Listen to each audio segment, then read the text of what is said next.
번째 챕터입니다. 부동산 공법이란 무엇인가? 이 얘기해 볼까요? 공법을 모르는 분은 아예 몰라요. 부동산 공법 뭔지 모르고 아는 분들은 트라우마가 있어요. 아는 분들의 공통적인 특성 정말 놀랍니다. 내가 대한민국에서 30년, 40년, 50년을 살았고 한국말로 읽고 쓰고 듣고 말하기 다 하는데 5.4시간 동안 한 번도 못 알아들을까? 자, 이 기억 딱 동의하는 분 있죠? 공인중개사 공부하신 분들, 공법을 처음 듣던 날의 충격입니다. 굉장히 어렵죠. 그럼 여러분 이제 공법이라고 하는 개념은 무엇인가? 지금 여기 보면 17페이지에 서두가 써 있죠? 내 소유 토지가 있다. 이곳을 넓고 높게 건물을 짓고 싶다. 내 땅이 내 마음대로 짓는다. 누가 뭐라 할 것인가? 민주주의 국가에서 내 땅이니까. 하지만 내 땅이어도 내 마음대로 할 수 없다. 국가에서 지정한 목적 테두리 안에서 이용이 가능하다. 민주주의 국가에서 그게 말이 되냐고? 법이 그렇다. 자, 내 땅 내 마음대로 하겠다. 이거는 민법에 대한 얘기예요. 사법에서 사적 자치를 인정하니까. 그러나 공법은 그렇게 안 합니다. 예를 들면 이런 거예요. 이 땅 주인이 여기다 집을 졌어요. 내 땅이니까 내 마음대로 했다는 얘기죠. 근데 바로 옆에 있는 사람이 내 땅이니까 내 마음대로 하겠다. 여기다 어떻게 해요? 폐기물 공장을 졌어요. 옆집 사람은 폐기물 공장에서 우리 땅으로 넘어온 건 없지만 지속적인 악취와 소음, 물의 오염 등으로 이쪽 사람이 피폐해져 갑니다. 이거 안 되잖아요. 그럼 공법이 어떻게 해요? 둘 중에 하나를 이게 말려요. 갈라놔야 돼요. 그럼 어떻게 해요? 갈라놓을 때 이 땅의 용도지역은 주거지역이다. 너 폐기물 공장은 이런 데 들어올 수 없어. 이게 막아놓는다는 얘기죠. 이게 공법이에요. 그러면 공법에 대한 얘기가 쭉 보면 공법과 사법으로 나뉘어진다 쭉 얘기가 나오는데 이렇게 보시면 돼요. 여러분 이렇게 볼까요? 이 법이 있다면 우리 부동산에 관련된 법에 대해서는 민법이라는 개념이 있고 공법이라는 개념이 있어요.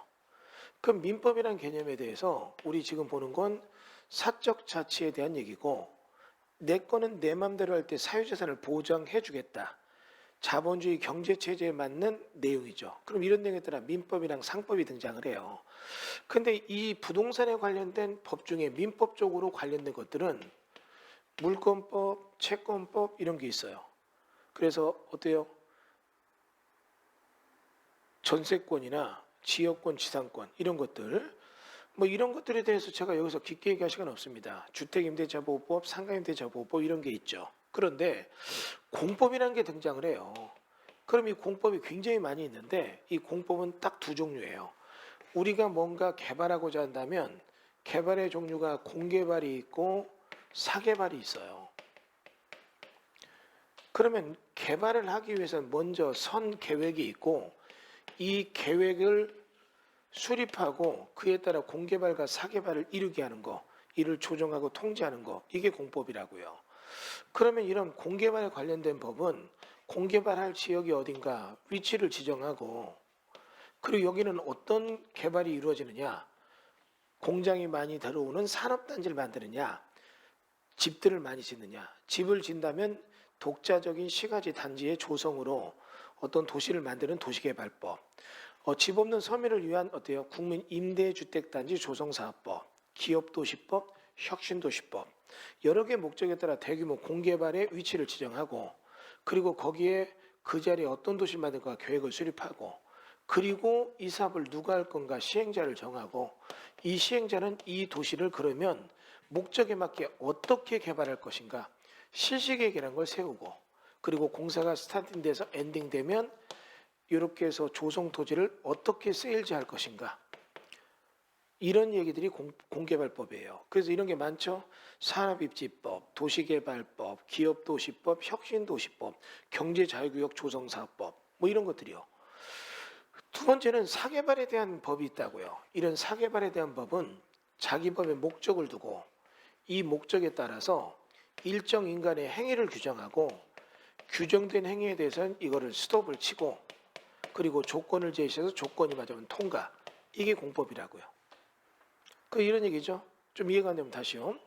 여러분 일반적인 부동산 공법이 아니라 일반 공법을 보면 뭐가 있느냐. 이런 게 있다고요. 여러분 도로교통법 사람의 생명보호가 목적이고 도로 위에서 운전하는 행위를 규정하고 왜 규정해요? 스톱. 그거 그냥 하면 큰일 나죠. 무면허 운전. 하고 싶어? 면허 따고 조건 충족해서 하라. 이게 사개발에 관련된 법이라고요. 그러면 이런 법들이 공법이 많아요. 보세요. 우리들 보면 여러 개의 공법이 있어요. 이 토지에 관련된 여러 개의 공법이 있으면 그 땅에 토지용계획 확인원이라는 게 있고 용도, 지역, 지구, 구역을 지정해요. 그러면 그거에 맞는 자기본 목적이 있다는 얘기죠. 그럼 일정 행위를 규정해요. 자 보세요. 예를 들어서 농지법이 있다면 농지법의 목적은 식량 안보예요. 식량 안보. 이를 위해서 논바닥을 자꾸 개발해서 없애면 우리가 자급자족할 식량 생산 계획이 차질이 생겨요. 그 외국의 수입에 의존한다. 쌀을 수출해주는 나라가 쥐었다 폈다 하면서 우리를 갖고 놀 수가 있죠. 그러니까 어떻게 해요? 농지를 바꿔서 농지 아닌 걸로 바꾸는 걸 농지 전용이라고 명명했고 스톱! 이거 그냥 하지 마. 하려면 일정 조건을 둔다고요. 그럼 허가를 받고 한다는 얘기죠. 그러면 여러분 제가 왜 이 얘기를 지금 하느냐? 경매책이라는데 뭐 부동산 얘기하고 있어요. 부동산 경매거든요. 그러면 여러분 이 책에 있는 것도 쭉 읽어보세요. 이 공법이라는 것이 왜 공법이라는 것이 경매에 중요한가? 그 여러분이 지금 17페이지 뒤로 해서 18페이지, 19페이지 보면 공법 경매란 무엇인가 써 있잖아요. 부동산 경매를 하려면 보통 민법적 개념의 민사집행법, 주택임대차보호법, 상가건물임대차보호법, 민법을 주로 배운다. 이를 토대로 권리 분석하고 입찰을 하고 낙찰받으면 직접적인 투자하신 분들이 많을 거다. 물론 경매공부를 이렇게 시작하는 것이 맞지만 경매를 하기 위해서 지식은 반쪽짜리 이건 지식이 된다. 나머지 부동산 경매니까 부동산 공법을 알아야 된다. 그 막상 실무하다 보면 경매를 익힌 반쪽짜리 지식으로는 매우 위험하다. 부동산 관련 법무는 공법이 실질적으로 존재하는데 이에 대한 지식이 없는 상태에서 경매를 하다 보면 실무에서 부동산 공법이 등장하면서 이야기를 뒤엉켜 놓게 된다. 그래서 여러분 그 뒤에 그 사례들이 나오잖아요. 하나만 얘기해 볼까요? 이런 거죠. 우리가 흔히 말하는 특수물건이라는 거, 경매에서 법정지상권, 건축 현장에 건물 짓다 부도났어요. 여러분이 민법적으로 조사 보니까 법정지상권, 유치권 안 됩니다. 그래서 사람들이 기피해서 무지 떨어졌는데 이걸 낙찰받고 이걸 다 깨부시고 와 좋아했더니 이 땅에는 개발을 위한 사개발 관련된 선계획에 따른 공법이 존재해요. 농지를 전용한 농지 전용허가, 개발행위허가, 건축허가 있다는 얘기죠. 그럼 땅은 내게 되는데 인허가권은 종전 소유자 것이 됐다면 이거를 여러분이 어떻게 해볼 방법이 없다는 얘기입니다. 그래서 이런 부분에 대해서 여러분이 정확한 지식을 어때요?